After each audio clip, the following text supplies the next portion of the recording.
हामी चाहिँ मार्तिमल बेस क्याम्पको लागि काठमाडौँबाट हिँडिसकेको छौँ। आजको हाम्रो डेस्टिनेसन भनेको चाहिँ प्रितम देउराली हो। हामी चाहिँ काँडे बस पार्क पुगिसकेको छौँ यति बेला। हामी चाहिँ यहाँ चाउचाउ साउचाउ खाएर रेस्ट गरेर अब जाँदैछौँ यहाँबाट। अब चाहिँ हाम्रो बल्ल ट्रेकिङ स्टार्ट भइरहेछ। त्यही हाम्रो अर्को डन हुनुहुन्छ।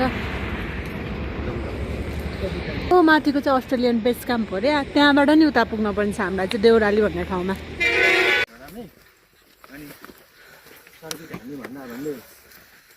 हाई ठिक छ।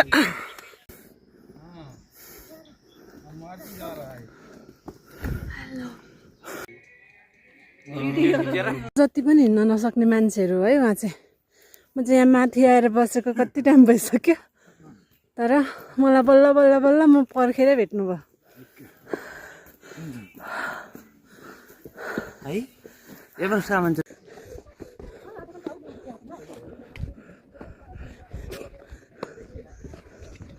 फाइनल्ली अस्ट्रेलियन बेस क्याम्प पुगिसकेको छौँ। यहाँबाट चाहिँ हेर्न सक्नुहुन्छ एकदम खतरा भ्यू देखिँदो रहेछ। वाउ, हामी चाहिँ पोथेनी पुगेको छौँ। अब चाहिँ यहाँबाट आधी घन्टा लाग्छ देउराली पुग्न भनेको छ। त्यसपछि हाम्रो बस्ने ठाउँ आउँछ। यहाँ पछाडि सनसेट हुन लागेको छ। हिमालको कस्तो राम्रो देखेको छ, तर मेरो क्यामेराले क्याप्चर गर्न सकेन गाइज। त्यही भएर हिमाल जस्तै मेरा दाँत हेर्नु होला है।